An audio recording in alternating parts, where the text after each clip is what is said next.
Good evening, everybody, and welcome to another edition of The Real and the Rare. My name is Scott Morganroth, along with the X Factor, Xavier McKnight. How you doing, Xavier? Doing well, Scott. I hope everybody else is doing well out there.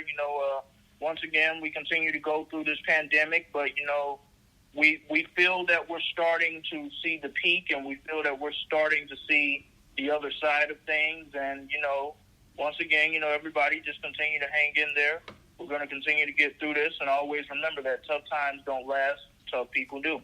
Yeah, but I'm not so convinced a lot of what's going on in our state of Florida is a great idea with them opening some of the beaches. I think that's a little on the premature side. You're causing a risk that I don't think we're ready for, but every city's going to go ahead and decide what they want to do. All I know, beach or no beach, I'm not getting anywhere near it. I'm just trying to limit myself to the few people that I am around and go from there. So, are you supporting your local? Well, I definitely agree with you on that there, Scott. But I mean, at the same time, none of this is surprising to me, especially considering the fact that on Tuesday, the WWE and professional wrestling was declared essential business in the state of Florida. Good point. I know at one point they were looking to one of the proposals to bring MLB back, and David Levin and I on the 108 Citrus Baseball talked about Florida and Arizona and some of the unique rivalries. Anybody wants to listen to it, they can go ahead and listen to it. And it was a pretty intriguing show when you look at different divisional setups. Now I think there's another plan where MLB could probably do all of their business in the state of Arizona. Once the coast is clear, time will tell. Probably future shows will get into more specifics on it. But I don't know about you, but I try to support my local restaurants at least once a week anyways. And Ruby Tuesdays has been the one I've been going back to because their specials for a $5 sandwich and fries are great. And you know what? Anything we can do to support local restaurants in our community, yeah, I feel it's a need and a desire for us to do it here at home in Deerfield Beach. What about you? Yes, I'm with you 100% on that. So Sundays become my splurge day, although I wouldn't say a grilled chicken sandwich with fries or a turkey burger or a fried chicken. And I actually buy them at $5 a piece, and they give me to buy 2 or 3 meals for sure. So I don't know. But you know what? I got to tell you, X-Man, I'm actually learning how to cook a lot better since my wife went down with a little fever. So I'm getting a little creative in the kitchen, and thankfully the place hasn't burned up yet, so I gain more and more confidence with the spatula and the stove. So let's talk about what's cooking in our kitchen tonight, Xavier. Well, everyone buckle up, gather around, get yourself some popcorn ready, because tonight you're going to get an inside look on the mind of the X Factor and the Motor City Madmouth and see what we would be like as NFL general managers as we give you our mock predictions of this year's, the first round of this year's NFL draft. Sounds like a plan. You lead off. All right. So with the first overall pick in the 2020 NFL draft, the Cincinnati Bengals will select, no surprises here, quarterback Joe Burrow of LSU. This is basically, Scott, the NFL's equivalent of what LeBron James and Cleveland did in 2003 with the Cleveland Cavaliers drafting LeBron James, a hometown or home state son, to come back and play for the home team. That's what Joe Burrow is going to do here. He's from the state of Ohio. He honestly should have been the face of the Buckeyes, but we know how much of a premier program Ohio State is, and that didn't exactly work out in his favor. But he went to LSU, and that did work out in his favor, especially when he was connected with a coach like Joe Brady, as well as the leadership and the mentorship of head coach Ed Orgeron. Right. I believe that with the senior season that he had, he is ready for the next level. My biggest concern when it comes to him is he's going to the Cincinnati Bengals organization. And this organization has a tendency to be dysfunctional and not want to spend a lot of money. So we'll see if the Brown family can change their tune here on this a little. But I'm excited to see what Joe Burrow and Zach Taylor can possibly create together in their first season together. Your thoughts? Yeah, well, I think that Andy Dalton has already expressed today that he wouldn't mind coming back as a backup. So if they were smart, they'd keep him there unless they're going to trade him. I don't. You'd have to come up with a good backup anyhow. I'm personally. I mean, with the Lions, Stafford's great, but I would love to have Andy Dalton on my team, and I think that he's I believe he's on a cap-friendly deal with the Bengals. But Andy Dalton, to me, put him in the right situation. I think he wins playoff games, and he doesn't bring drama to the equation, just experience, and just a very underrated quarterback. But yeah, I think there's no question Burrow belongs in Ohio, needs to be the face of the Bengals. Yeah, but the Bengals have to surround him with some players. They really do. You can't expect this guy to do it all by himself. And I know for their sake, I hope it works out well for Joe. Well, it does help that one of the smart moves that the organization did make was bringing back veteran receiver A.J. Green and not just letting him walk away in free agency like I initially thought that they were heading towards, especially after how last season went with A.J. missing the entire season. And I thought that was it for him. I thought that was it for Andy Dalton. But they're keeping some veteran faces in the fold. So maybe this organization is taking a turn for the better. And it's not like he's going there to a completely talentless roster. What he does have to work with on his offense, if he can stay healthy, he has a good receiver in John Ross. He has another good receiver in Tyler Boyd. He has a good running back to hand the ball off to in Joe Mixon. But they do have to continue to surround them with players on all sides of the football. But I'm just excited to see the growth that we should be able to see with the Bengals in the first year of them having their new franchise quarterback. I'm with you. Next. Okay, let's continue. All right. With the second pick in the 2020 NFL Draft, the Washington Redskins select another, no surprise here, Chase Young, defensive end, Ohio State University. This is a slam dunk pick, in my opinion. I understand that in his last 2 games in college, he didn't have any sacks. But, I mean, when this guy is on, this guy is on. And he's from the Washington, D.C. and the Virginia and Maryland area. So him being able to go back and play home, that is going to play a huge factor for him, being able to play in front of family, close friends, and loved ones.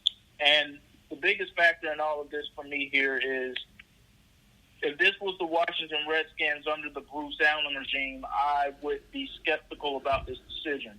I would be skeptical about how well Chase Young is going to fare with this organization. But this is a new day in Washington, and Ron Rivera is leading the way. And as a great defensive mastermind, as a great defensive leader of men, and as a great leader of men, period, I believe that this is going to be the start of a new era in Washington, D.C., where maybe we can start to see something close to, if not even maybe some equivalence of some of the dominance that the Redskins experienced when they had Joe Gibbs as their head coach. I don't want to go too far ahead of myself on that one. But, I mean, I just believe in Ron Rivera to that ability. And he is going to a team that does have defensive talent on it. They were just surrounded with coaches that didn't properly know how to utilize them. I believe Ron Rivera is going to get the best out of all of these guys. Your thoughts? Well, he will, providing Dan Snyder stays out of the way and lets Ron do his job. But I think this is no question a slam dunk back. Yeah, that goes without saying. I think and you're talking about a player, if he stays out of injury problems, that's a good 10, 12-year player. So I don't think there was any doubt about that. So I don't have a lot to say on it. I think it's a heck of a pick. But Dan Snyder, my advice is stay out of the way. And I echo those sentiments exactly. And with that being said, we'll move on to our next pick. All right, so you're definitely going to be intrigued by what I have to say here because your Detroit Lions are on the clock here at number 3. But with Matt Patricia and Bob Quinn, this regime has just been dysfunctional, to say the least. Well, about awful. And instead of taking a chance of bungling another draft pick, another high first-round draft pick, I'm going to say that the Detroit Lions are going to work in configuration in a trade, and the number 3 pick is going to be traded to the New England Patriots. I've heard some things in the past few days, Scott. New England is speaking about moving up in the draft to try and get a quarterback. Really? Yesterday, the Detroit Lions came out and said they have been taking calls potentially about trade packages involving the number 3 pick in the draft.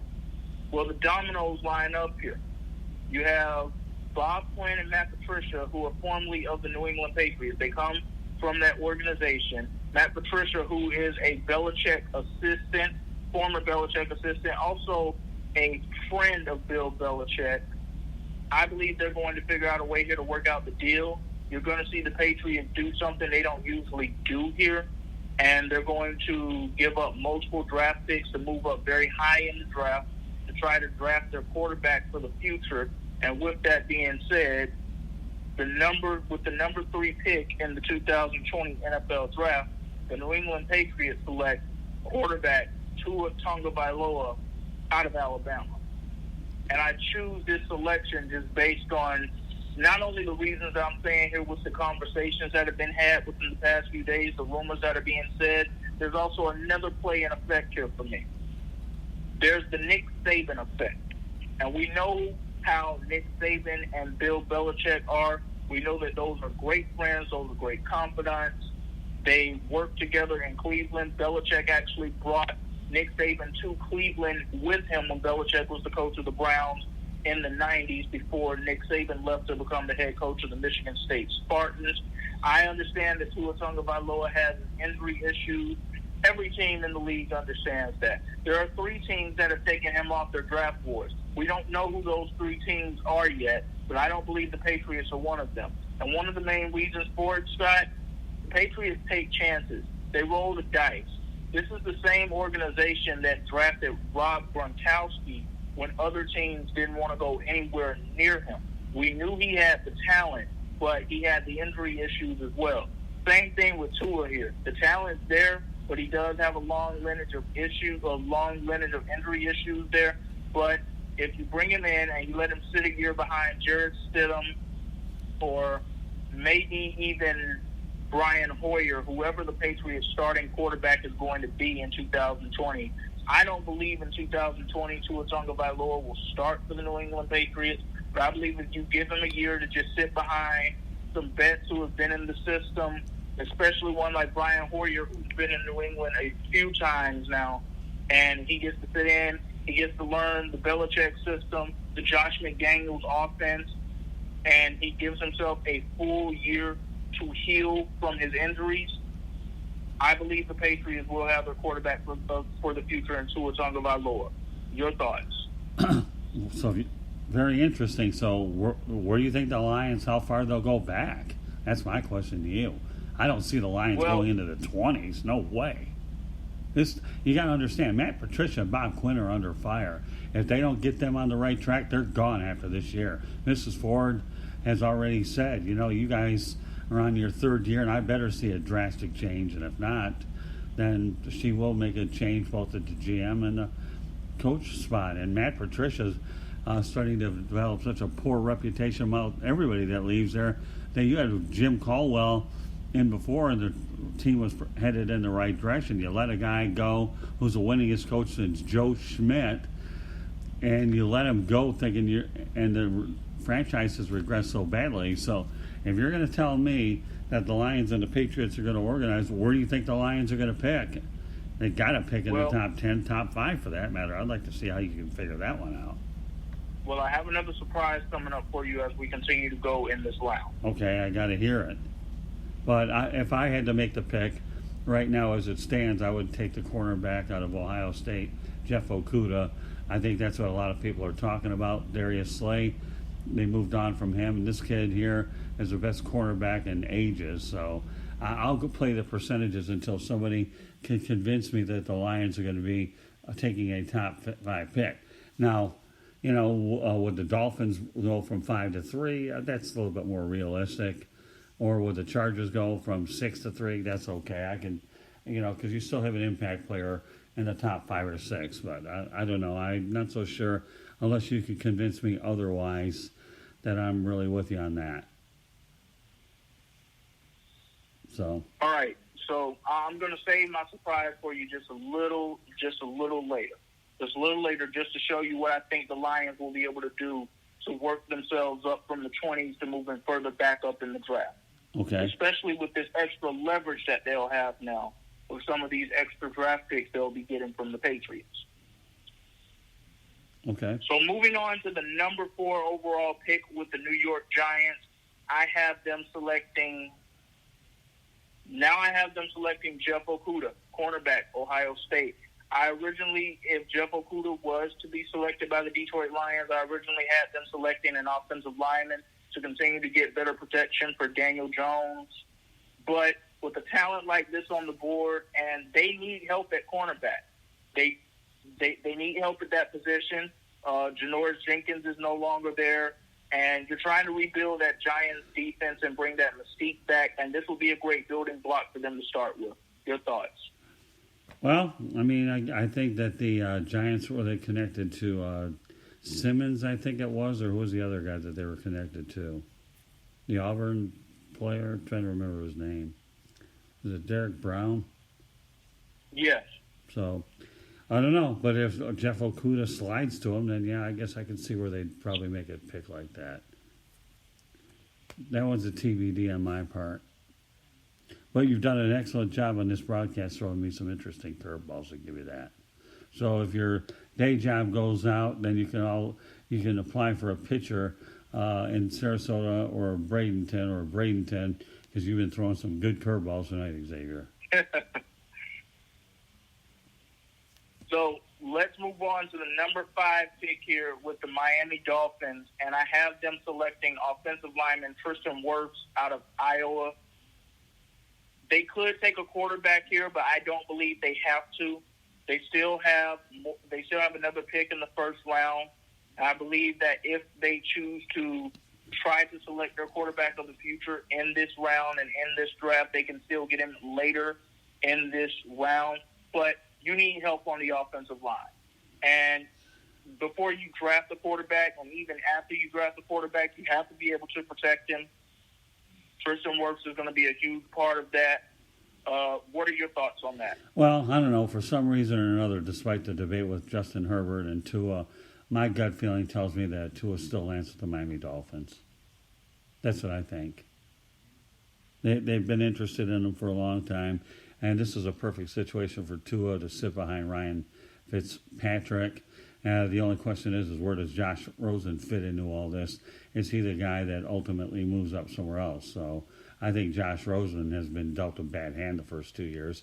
I think there's some talent there. He needs to be in the right spot. So I would say Tua is headed to Miami. And Fitzpatrick is your starter. That's all right, and now moving on to the number 6 overall pick. And I agree with most of the draft boards on this. I have the Los Angeles Chargers taking Isaiah Simmons, linebacker out of Clemson, with this pick. He's going to be another one of those slam dunk picks, in my opinion. And he's going to be exactly what their defense needs to continue to get them to being one of the most versatile defenses in the league. You put him in there with playmakers like Desmond King and Derwin James and Melvin Ingram and Joey Bosa. And I'm excited to see what he's going to bring to the table. Let's just keep in mind here, let's just bring it back to everyone's memory. Just 2 years ago, the Chargers were a 12-4 football team before they went to New England and got shellacked in the divisional rounds. So there's a lot of talent still on this football team, and I'm actually one of those that believes in Tyrod Taylor, at least for 1 year, and I believe that they can make things interesting.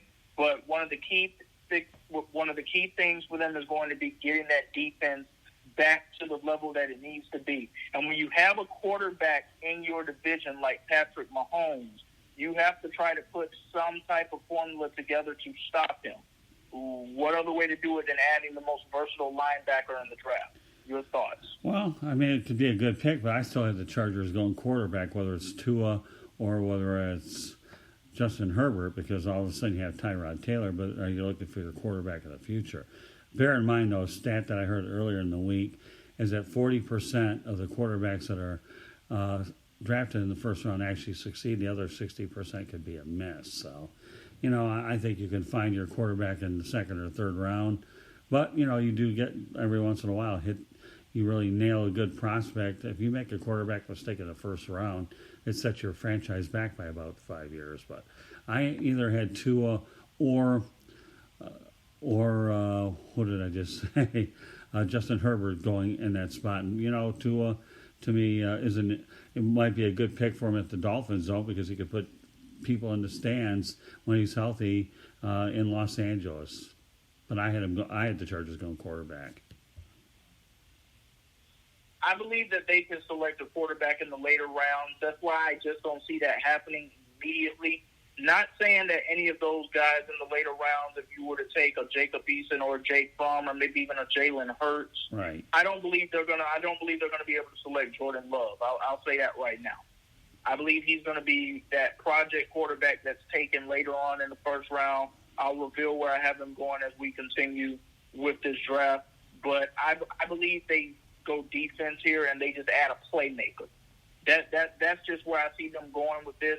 And I believe that they can try to get a quarterback that they may feel that they can develop into being their franchise guy in the later rounds of the draft. Yeah, I think Jalen Hurts is actually the wild card in this draft. I know there's talk about him going to Pittsburgh, but I can see that Jalen Hurts, to me, I don't want to say sleeper pick, but he could be one of the best finds in the draft. Where he goes is anybody's guess, but I'm glad you brought his name up. And I'll tell you what I think of Jordan Love later on after I hear what you have to say.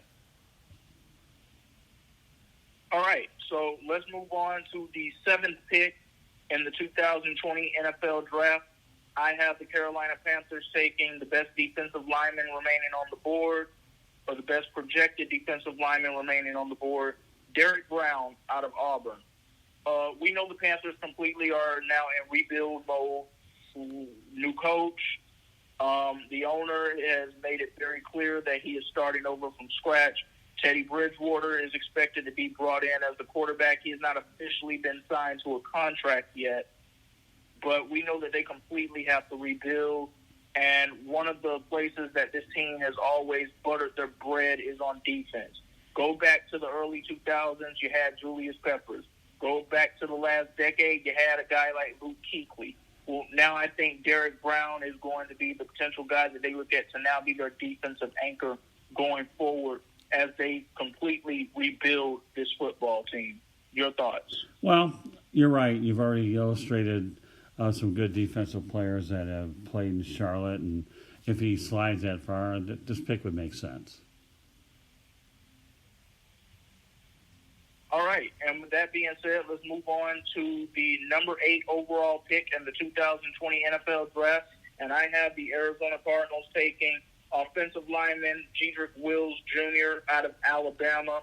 No surprise here. They have to get better at that offensive line position. Kyler Murray is a great talent. I believe he's going to be a great quarterback in the league. They did a great job this offseason going out and surrounding him with better perimeter talent to go along with an aging Larry Fitzgerald. Well, they went out and got DeAndre Hopkins because of a deal that Bill O'Brien it still just mind boggles me.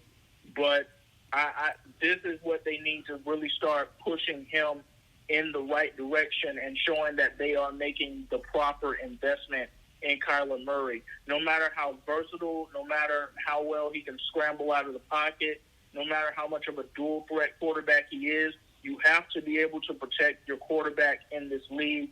This is the start of it for Arizona.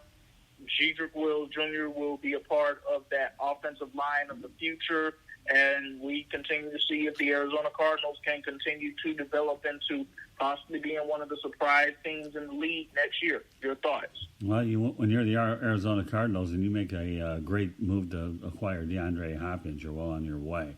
What you're saying about the offensive lineman makes a whole lot of sense. No debate there. I agree with you. All right, so So now let's move on to our next pick. And Scott, this is actually a team that you provide great coverage for, the Jacksonville Jaguars. And I'm not sure how you're going to feel about this, but with the number 9 overall pick in the 2020 NFL Draft, I have the Jacksonville Jaguars taking the first wide receiver off the board, Jerry Jeudy out of Alabama. I know that some people are not convinced yet with Gardner Minshew. I know many have their reservations with him. I believe if you're the Jacksonville Jaguars, he gave you enough to say we have to give him a chance. But you're going to have to start surrounding him with talent as well if you want him to succeed. It should also be mentioned that earlier this evening, the Jacksonville Jaguars are also now opening up trade talks for running back Leonard Fournette. So that's going to be interesting to see where they go with that as well. But Minshew to Jeudy, that could be a combo for the future there. Scott, you're more in tune and more in touch with what you have a better feel of what's going on in that organization and that locker room than I do. What are your thoughts on that pick? You're doing a great job tonight, Xavier, with me giving you short answers. And I saw Jerry Jeudy play against the Wolverines over in the Citrus Bowl in January. I think that's a slam dunk. No doubt about it. I've been hearing that. I've been feeling it. Jerry Jeudy to Jacksonville. Plus, he's a heck of a wide receiver and one of the best in the draft. So yeah, with all the things that are going on in Jacksonville, you need some kind of a guy who, could put rear ends in the seats.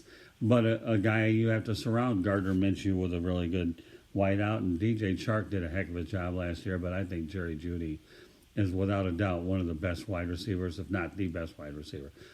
You're 1,000% on target with that one. All right, so now let's move on to the number 10 overall pick in the 2020 NFL Draft. Our good old friends, the Cleveland Browns. This time, I think they actually do something correct, and they select offensive lineman Andrew Thomas out of Georgia. I believe he's got the potential to be a great left tackle in this league. Now, you always have to have your reservations when you say great in Cleveland. You got to be careful putting those things together. We know what this organization is. We know what their history is, especially since they have come back as the new Cleveland Browns since they've been there in 1999, because as we know, the original Cleveland Browns now reside in Baltimore, and they're known as the Baltimore Ravens. But with that being said, I like some of the moves that I saw this team make this offseason. I really like Austin Hooper being paired up with David Njoku. Odell Beckham Jr. is in trade talks. I believe that's actually a welcome sight for the organization. A little less of a distraction. Jarvis Landry is a good and great talented receiver, and you can get another wide receiver in the draft. That's been proven. You don't have to have the biggest names on the block, or you don't have to draft the biggest names to really have that impact player that Baker Mayfield needs beside him. What you need to do to say that Baker Mayfield is your investment for the future, very much like Arizona Cardinals are going to do with Kyler Murray, you need to make another investment in the O-line. You did a great job going out and getting Jack Conklin, a tackle that I believe the Titans are going to regret not being able to retain in free agency because he was taken away by the Cleveland Browns. He shores up the right tackle side. Now, you need somebody to come in and shore up the left tackle side, and I believe Andrew Thomas will be a part of that, and I believe that this will actually end up being a great pick for the Cleveland Browns. Your thoughts? Well, anytime you can bolster your offensive line, you do it. I think the biggest plus for the Cleveland Browns is if Baker Mayfield can keep his mouth shut, show a degree of maturity, and and stay off social media and continue to watch film and adjust to the new coaching regime. If Baker Mayfield can at least get that part, I give the Browns a puncher's chance. But you're right. You have a fair amount of playmakers there, so yeah, I have no problem with them in going after an offensive lineman. And with that being said, let's move on to the number 11 overall pick in the 2020 NFL Draft. The New York Jets will select offensive lineman Mekhi Becton out of Louisville. This is another pick that it just needs to happen here. Another good situation here with a good quarterback who I believe has great potential in the league, and Sam Darnold. We know he had his bout with mono last season. I believe he's going to be able to successfully get past that. He showed great strides, Scott, in the second half of the season, showing that he does have what it takes to be a franchise quarterback. And they just have to continue to shore up that offensive line around him. They have to continue to get great perimeter talent, but I believe they'll be able to do that in the later rounds of the draft as well. But it starts right here with making another investment in your quarterback, saying that you are our guy. You have to protect him. And I believe the Jets are going to get a nice insurance policy here for Sam Darnold and Mekhi Becton. Your thoughts? Once again, you're talking about a young quarterback that needs offensive line help. So I agree with you on that as well. All right, so now we go to the number 12 pick in the first round, and this is where I told you I had a surprise for you, and I'm going to mix things up here again. So we know that the Raiders have their eye on Jerry Jeudy. We know they have their eye on getting a keen wide receiver talent to pair up with Derek Carr. I lost his name there for a second. My apologies. Derek Carr. Also, potentially Marcus Mariota. We don't know what's going on right there either. So, I actually have the Las Vegas Raiders, I have the Raiders mixing up picks with the Detroit Lions. So now I have the Lions trading back up from number 21 in the draft, or number 23, in the draft, all the way back up to number 12. It's not in the top 5, it's not in the top 10, but it's still pretty close. It's still in that top 15 range. And with that selection, I have the Detroit Lions selecting the best prospect remaining on the defensive lineman board in this draft, Javon Kinlaw out of South Carolina. They have to get some impact players there. We know they lost Darius Slay. We know he's a defensive back. But I believe you will be able to get cornerbacks as this round continues to go, as this draft continues to go. I believe you're going to be able to get those defensive backs that you need. Are they going to be Darius Slay Jr.? I'm not saying that at all. But if you're the Lions, you need to make a splash here. You made a move with the Patriots because you didn't want to completely bungle the number 3 overall pick. Now, as I said, these are just my projections. I know that there are some people out there who are not going to agree with this and are probably not going to like this. But it is what it is. So I have Javon Kinlaw going to the Detroit Lions at number 12 now overall. And I believe it's going to be a surprising good move by the Lions organization as Bob Quinn and Matt Patricia do something to try to save their butts for at least another year. Your thoughts? Well, again, I find it hard to believe that the Lions can find an impact player at 12. I really do. So I have my doubts about it. I'll be curious to do a follow-up broadcast with some of these bold moves that you have and the way your GM cap is working tonight, to be honest with you, to see. Because I'll tell you what, I'll hire you as an NFL insider if a lot of these are right, because I don't know.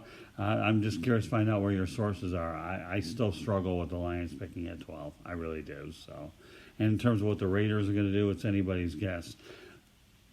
What I do trust Mike Mayock, one of the smartest football minds, period. And I met Mike a few years ago out in Jacksonville, and I spent 10 minutes with him, and I believe that Mike knows what he's doing. I think Mike really, his best interest would be to try to come up with a good standout wide receiver to give either of his quarterbacks, Derek Carr or Marcus Mariota, some good tools. Now, I will tell you this about the Marcus Mariota move. I think Mike's indicated that he thought that Mariota was a better prospect than Jameis Winston. I think he just feels he has to rebuild his confidence, and a change of scenery will do it. And I think at some point Mariota will be the starting quarterback for the Raiders, providing he can stay healthy. So I don't know, Xavier, as much as I want to think that the Lions go back to 12 is what it is, I have my doubts. I really do.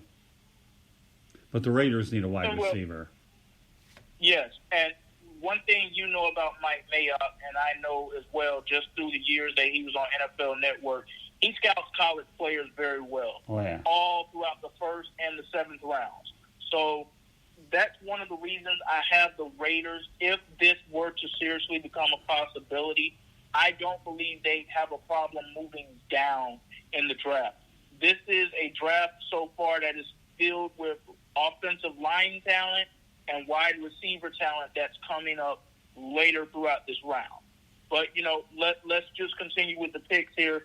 But, Lion fans, don't be completely upset with me here. I believe Javon Kinlaw is going to be a player that you're going to be able to rally behind, and you're going to be chanting his name in the stands if this were to happen. Well, we'll get you a Wizards cap. We'll get you a Wizards cap if indeed this does happen. How's that? That sounds great. I'll expense it. So with the 13th pick in the first round, I have the San Francisco 49ers selecting Henry Ruggs III out of Alabama. They had their eye on Jerry Jeudy. We knew he was going to be off the board before they picked at 13. The Niners weren't just going to move up. They're not that desperate. But here's one thing that the Super Bowl did teach us about the San Francisco 49ers. They have to get faster on the perimeter. The running back talent is there. The offensive line talent is there. I still believe in Jimmy Garoppolo, and that defense is absolutely loaded. But losing Emmanuel Sanders, you have to replace him.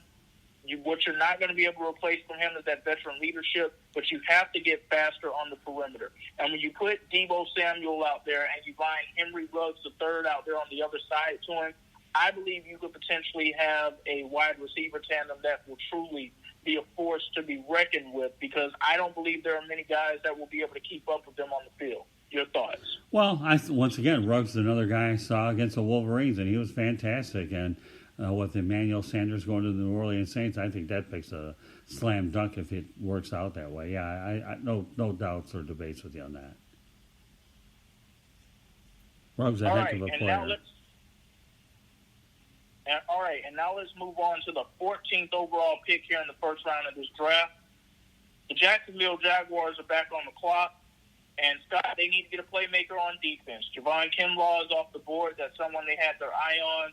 So they're actually going to move away from the defensive line really quickly, and they're going to take a look at their secondary.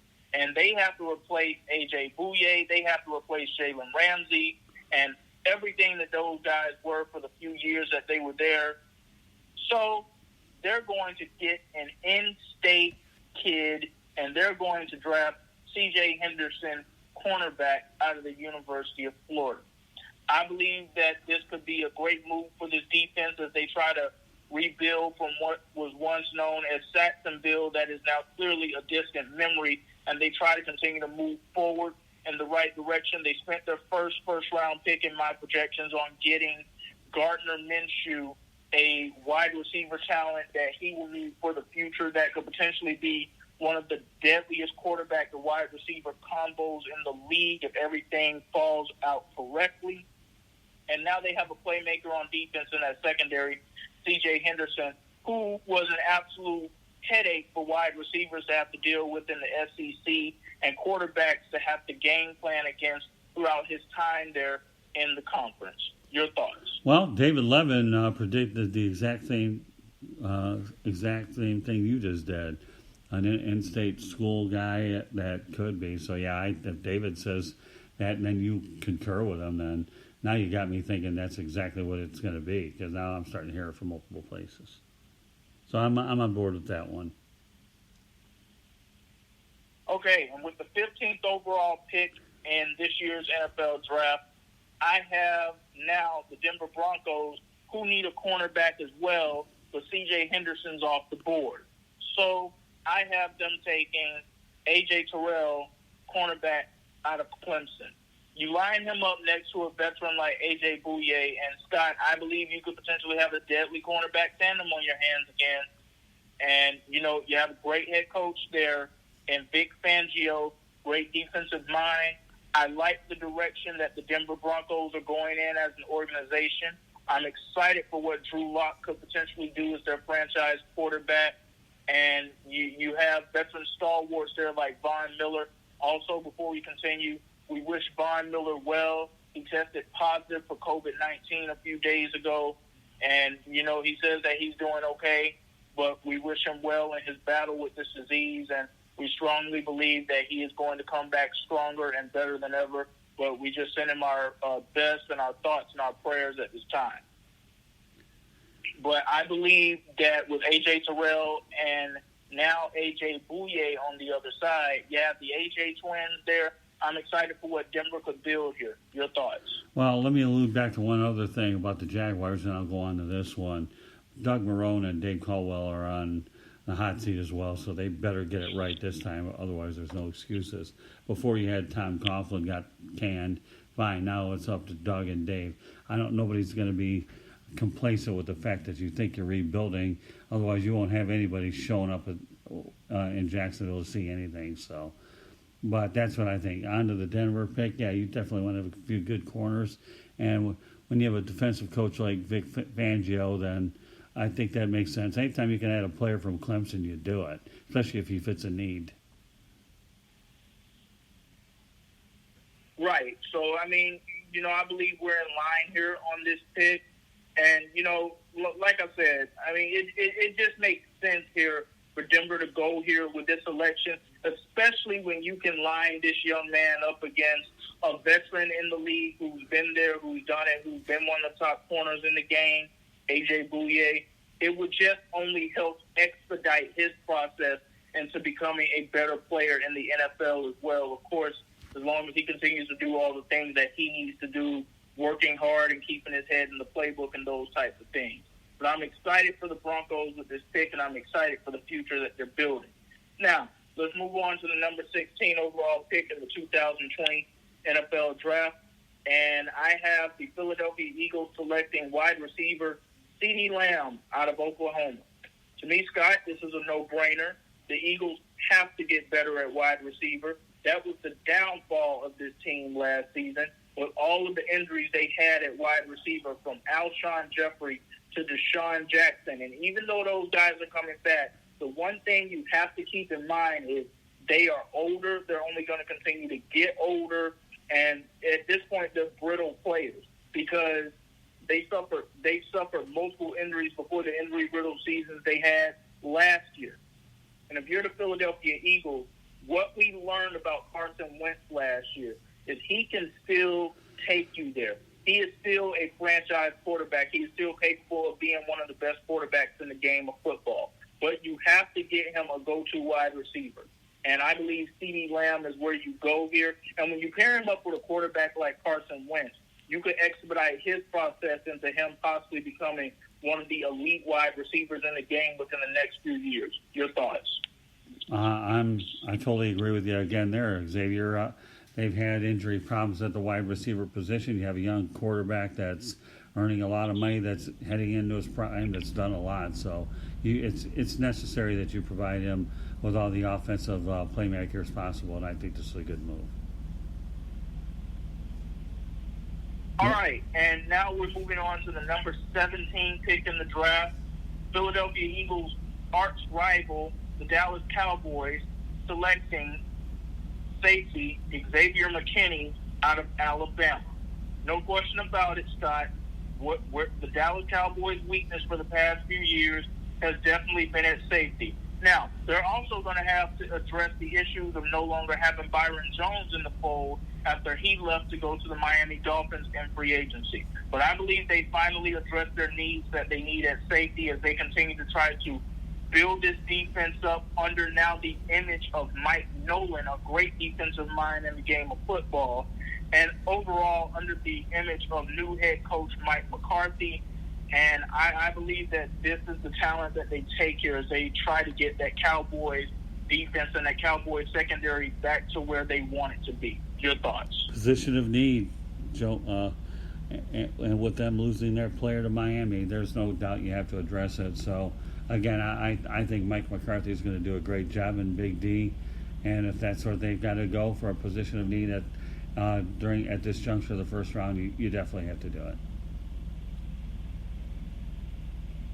right. And with the 18th overall pick in the NFL draft, we now have the Miami Dolphins back on the clock. And remember, Scott, I told you I felt that they could get a quarterback in the first round with all these picks that are still in play here. Now, this is barring that any other teams don't move up and make any major trades. Because, ladies and gentlemen, if you've been paying attention, one of our major quarterback prospects is still on the board. And in my predictions, in my mock draft right now, I have the Miami Dolphins selecting quarterback Justin Herbert out of Oregon. Obviously, they missed on Tua with the Patriots trading up here in my mock draft predictions. They never really had a chance at Joe Burrow. Cincinnati was going all in on him. I believe Justin Herbert comes in. He sits a few games. I'm not even sure if he's going to sit the full season behind Ryan Fitzpatrick. But I believe the Dolphins start to get their quarterback for the future here, and I believe it's a good move for him. Your thoughts? Do you really think that Justin Herbert's going to drop down to 18? Well, like I said, this is barring any other teams not trading up and getting him. I know that there are other teams in the draft that need quarterbacks, but these are just my predictions right now. And most of the teams, as we go throughout the teams part of this draft, they don't need quarterbacks. So, luckily for the Miami Dolphins, Justin Herbert falls to number 18 in my predictions. We'll find out if my predictions are reality or if they're just something I've completely made up in fantasy land when we watch the NFL draft next week. Well, the only thing I'll say to what you're saying is Dan Marino once upon a time slipped down and Don Shula snapped him up. So if the Dolphins can get lucky with another quarterback sliding down, then perhaps that they'd get Herbert anyways. But I believe Miami's going to draft a quarterback in the top 5 or 6. But, it's intriguing. If Herbert does go down to 18, then I'll definitely be thinking about you. That's for sure, that you pulled that one off. I don't know. That's my thoughts. I'm not sure about that one, but now you got me more intrigued come Thursday night. And now with the 19th pick in the first round of the 2020 NFL Draft, we have the Las Vegas Raiders back on the clock. And I have them taking Kenneth Murray, linebacker, Oklahoma. We know that they have to get better at that position. I know that Vontaze Burfict is still there in the fold, but he's not trustworthy. You can't trust him. You can't trust him on the field to do the right things. His conduct on the field has been questionable. At this point, I'm surprised that he has not found himself banned out of the league. So you get yourself your insurance policy and your linebacker for the future, and also someone who could potentially make up for not having a talent like Khalil Mack there anymore, and you go with Kenneth Murray in that position. The best remaining defensive player on the board so far at this point. Your thoughts? Why Vontaze Burfict is still in the league to me is is out of my wildest of imaginations. Morris had 9 lives, but I'm wondering whether Vontaze Burfict has had 9 chances, so it seems. So, yeah, I definitely think that the Raiders have to go defense, and I'm still mind-boggled why he's in the league for sure. And Mike Mayock will find a good defensive player. He knows it. One thing you have to understand about Mike Mayock is last year was his first year. He's trying to feel out what the Raiders' situation is. They were playing in Oakland last year. Now they're supposed to play in Vegas, although I hear talk they could be going out to Salt Lake City, Phoenix, or San Diego if their stadium isn't complete. But to me, it's anybody's guess. But, yeah, and Mike Mayock we trust if they need a defensive player. And now let's move on to the number 20 overall pick in the first round of this year's NFL Draft. The Tampa Bay Buccaneers are on the clock, and they're going to select offensive lineman Josh Jones out of the University of Houston. You now have Tom Brady there. Great, exciting time. You have to be able to protect him. One of the issues last year in Tampa that's been one of the issues for years in Tampa, poor offensive line play. You have to shore up that offensive line, and this is how they're going to start to do it with their 2-year investment that they've made in Tom Brady and just a solid offensive lineman to help build that foundation going forward. Your thoughts? No doubt about it. They got to go offensive lineman. You got Tom Brady there. You're hoping to get 2 or 3 years out of him, but you got to keep him on his feet, not on his back. I mean, Tom Brady, nobody ever beats Father Time. If he gets to 45, then he will have beaten Father Time. But, yes, by all means, you have to protect your biggest off-season investment. All right, and now let's move on to a Buccaneers division rival picking at number 21 overall in this draft, the Atlanta Falcons. And they select Kayvon Thibodeaux out of LSU. I apologize if I did not say his name correctly. But they're going to go with a defensive end here. The Falcons, they have to continue to get better on the front seven.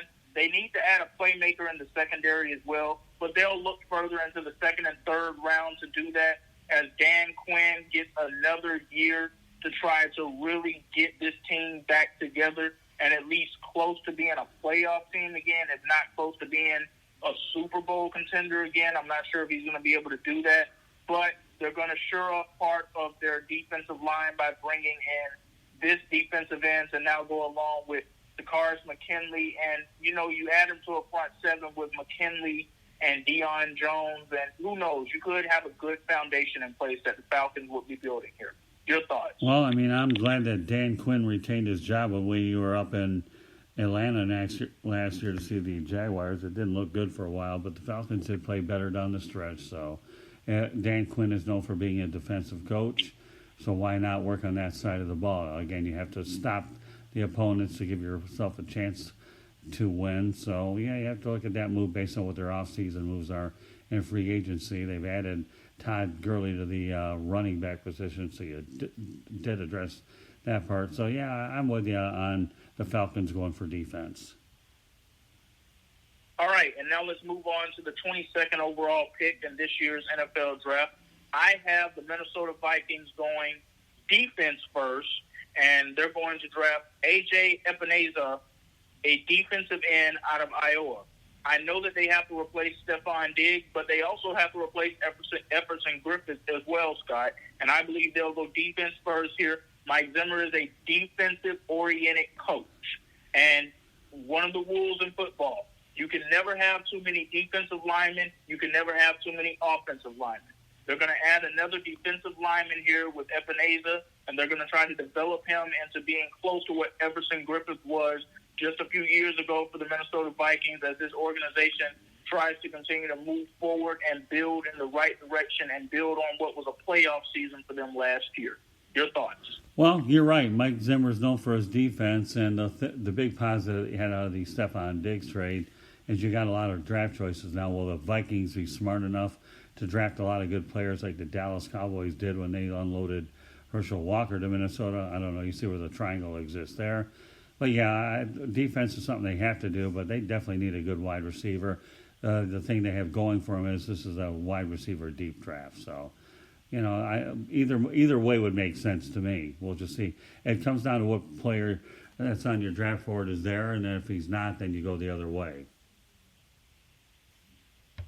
Well, yes, definitely, for sure. But, by Mike Zimmer just being a defensive-oriented head coach, I believe he will want to continue to shore up that side of the ball first because, Scott, as you and I both know just through over the years, you can find good wide receiver talent anywhere in the draft.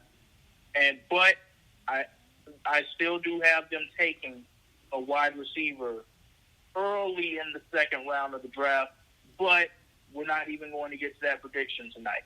They're going to take care of defense first. So, we now have the 23rd overall pick, which now belongs to the Las Vegas Raiders. Scott, you said it. They need a wide receiver. They're going to get him here. With the 23rd overall pick, I have the Raiders selecting Justin Jefferson, wide receiver out of LSU. He's not what Jerry Jeudy is. He's not what Henry Ruggs is, at least not on the projections and the draft boards. We don't know what any of these guys are going to be until they actually get on that NFL field. And I believe Justin Jefferson has a huge upside. I believe he could be a great wide receiver for the Raiders, a great tandem with a veteran quarterback like Derek Carr, if there is enough trust there with him. But Marcus Mariota is also a veteran quarterback in the league, and he could also build a great rapport with him too. But no question about it, I have the Raiders going wide receiver here. Justin Jefferson goes off the board. Your thoughts? I totally disagree with you here. I think the New England Patriots grab Jordan Love, and he becomes the 23rd pick getting the quarterback. That's what my gut feeling is.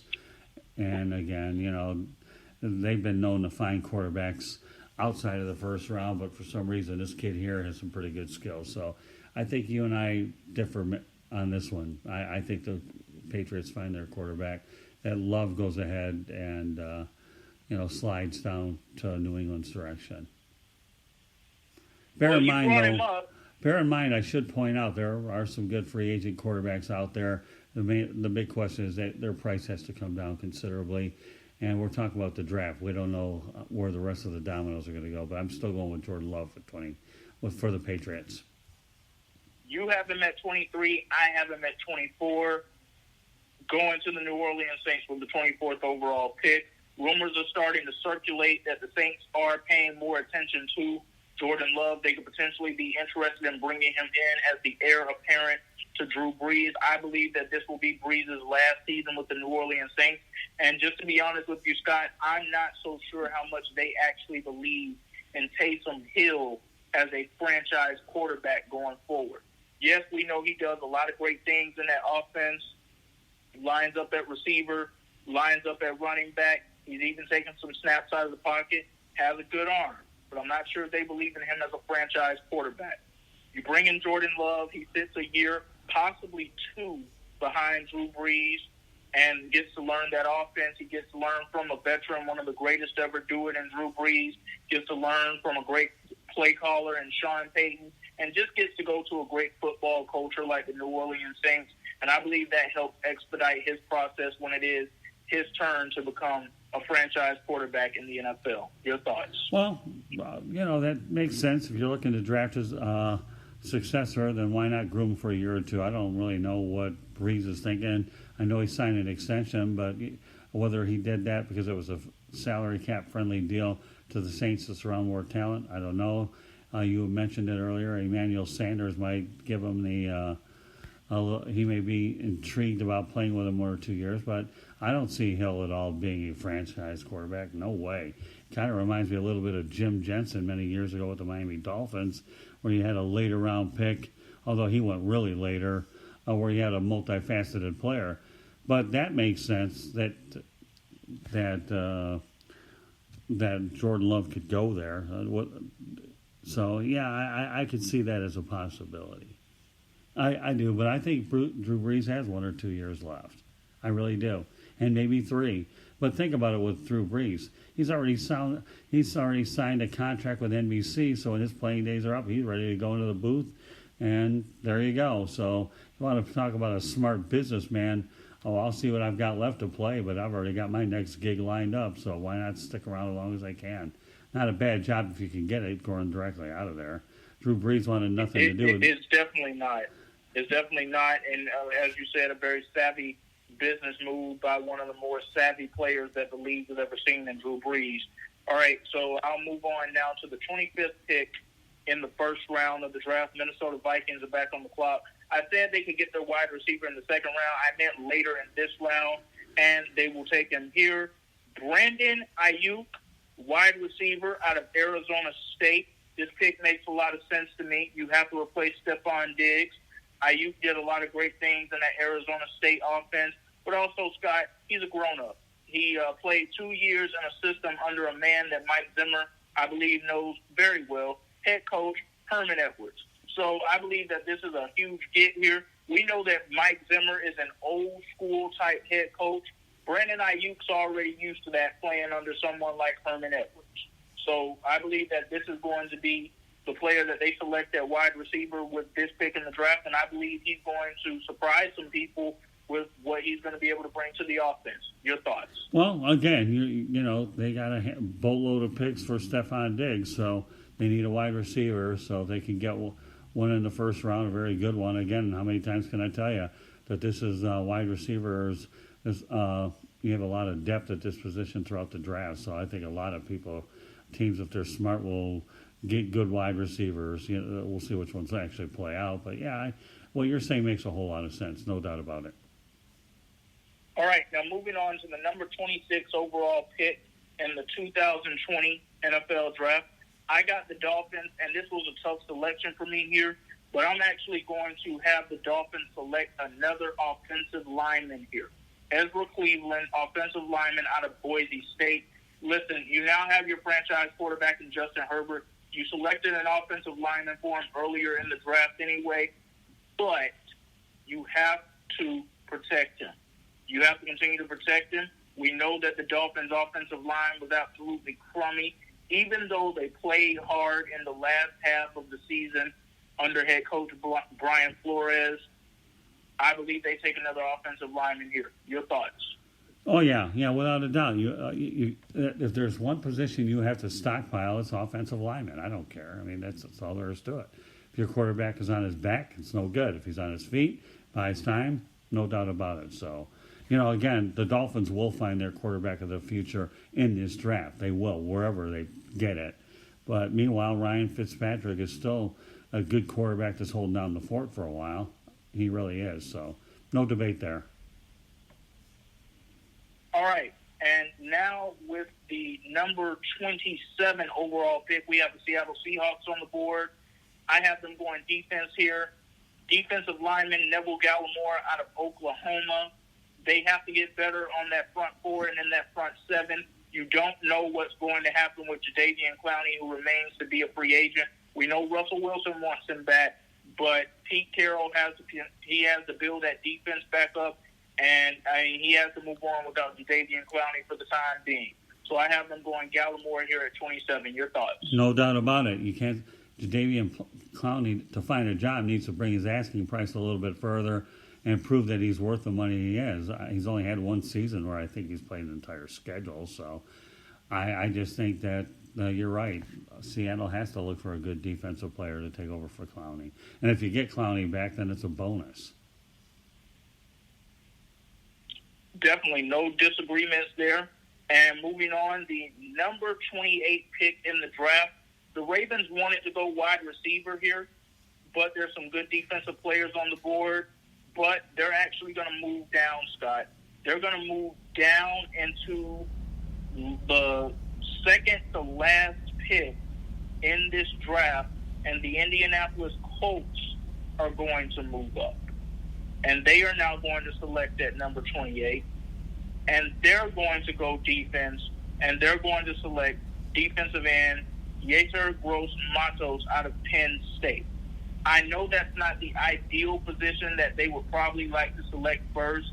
We know they want to get better at quarterback, even though they now have Phillip Rivers. We know they want to get their guy for the future, but it's too early to draft an Eason, a Fromm, and maybe even a Jalen Hurts. Or maybe they're willing to gamble that far. I don't know. But in my draft, I have them going with this defensive end. Your thoughts?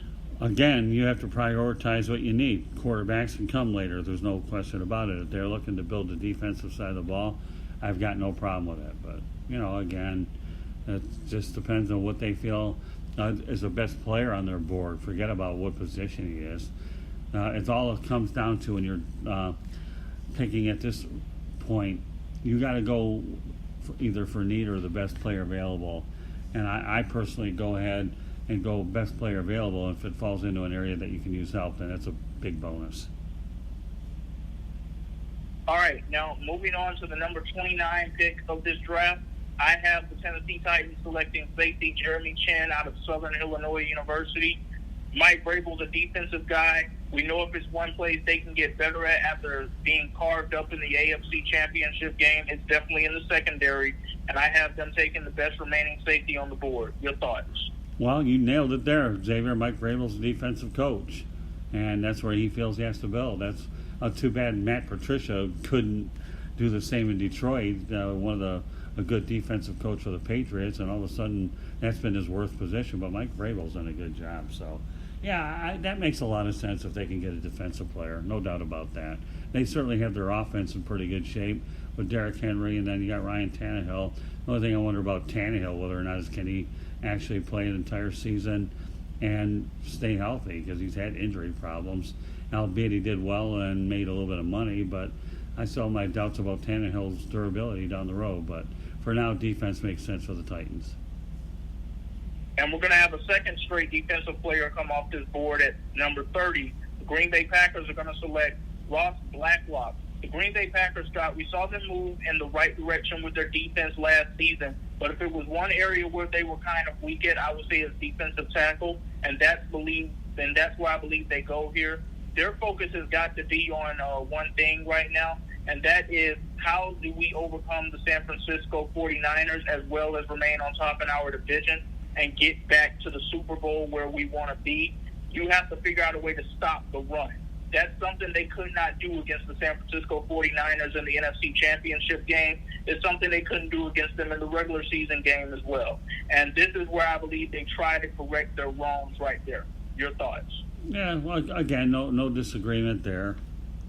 You know, you've got the 49ers as the team that ousted you before. You want to make sure you know wherever areas you were dealing with some issues with, you have to try to definitely go ahead and get them straightened out. So, but you know, it's not easy picking in the 30s. Xavier, it really isn't.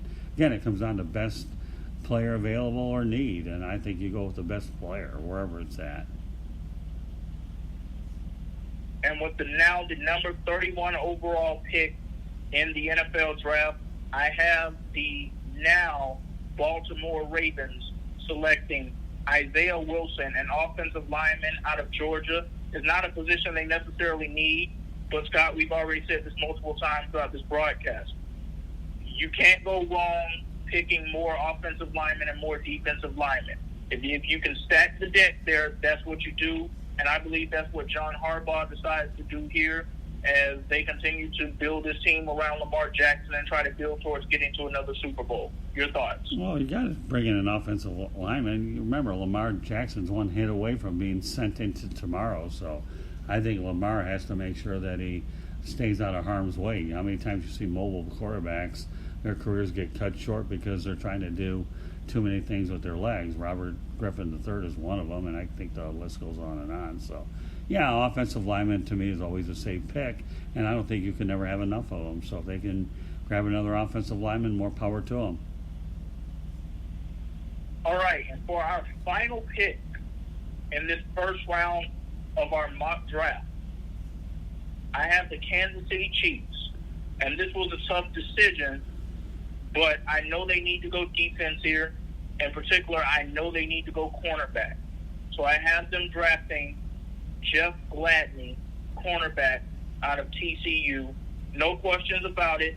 They are the Super Bowl champions, but they did have a weakness last year in the secondary. And as the teams in their conference and in their division, as they continue to get better, they continue to get more wide receiver talent, you're going to have guys who are going to lock them down. It's only so much that Patrick Mahomes and that offense will be able to do.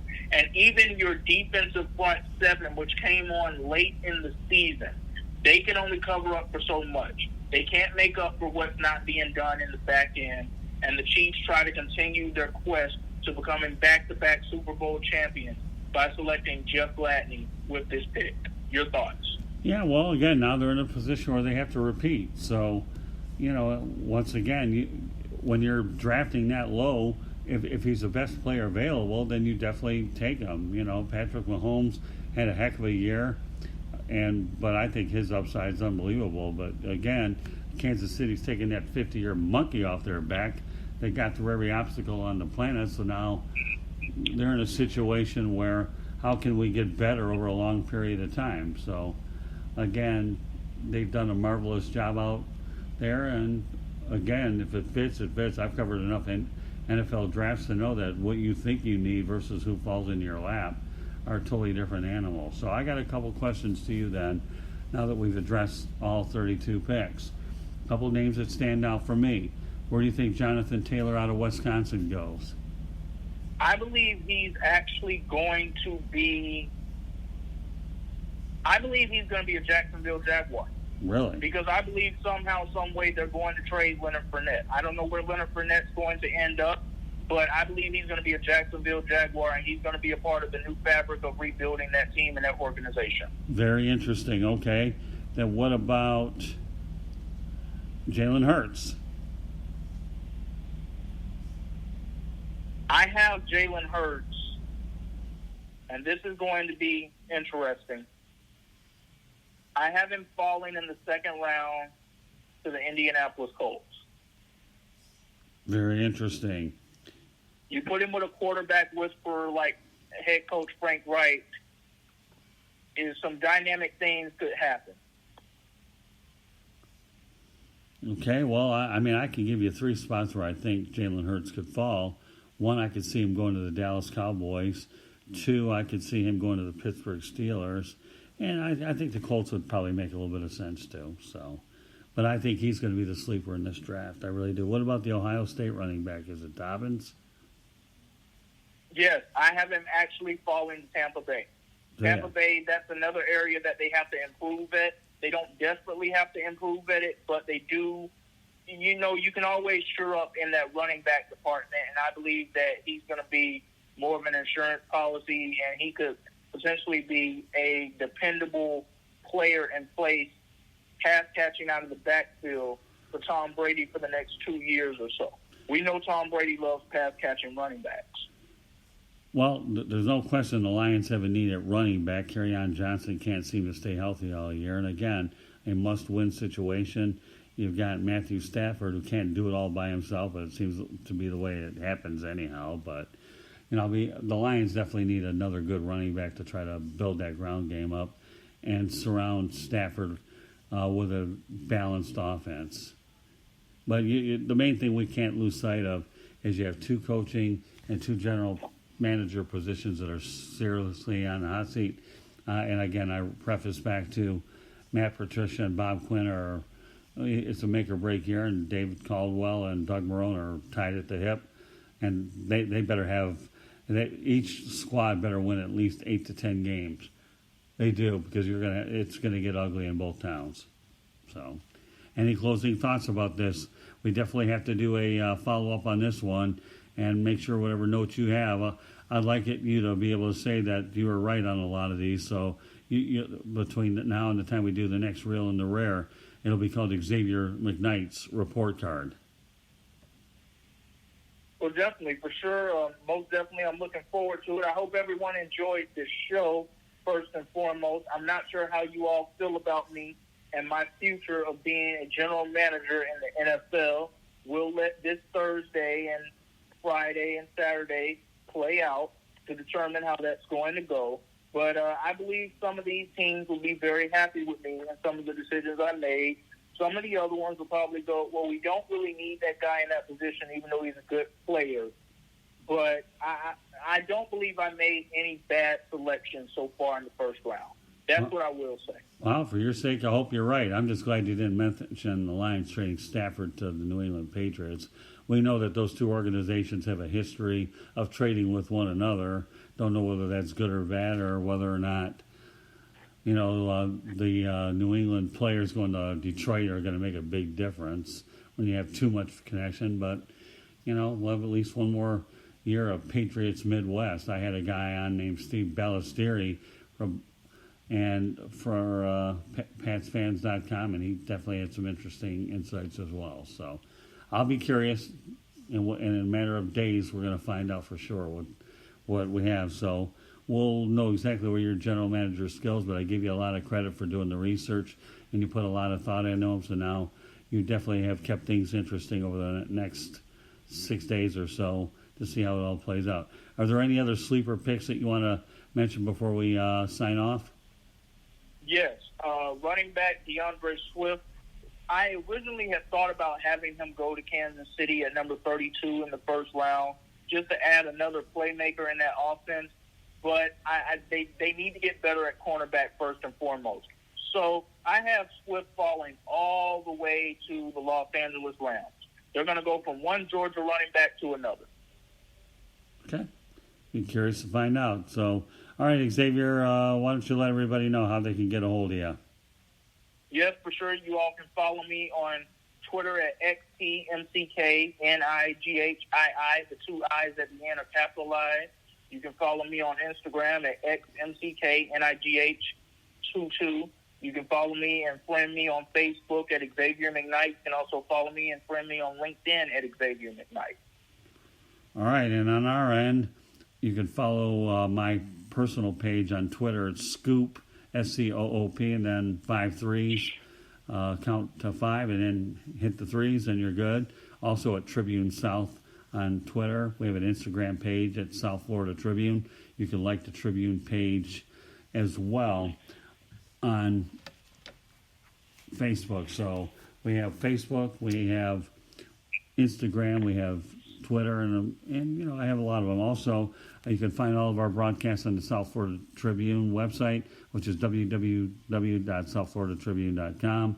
We have a section where you can find out where our media distribution partners provide us with a lot of information there.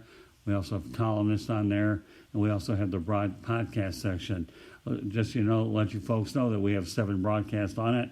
The Sports Exchange, the South Florida Tribune podcast, which aims to be a non-sports related broadcast. And we have 108 Stitches Baseball Talk with myself and David Levin, Motor Mouth and Wild Bill Winters, Motorman and Root Dog with Rudy Reyes and I, Fantasy Football with myself and Ryan Schoolroot, and of course here the Real and the Rare. So, you know, we have a lot of great broadcasts that we can pretty much cater to everything. So let me repeat myself one last time.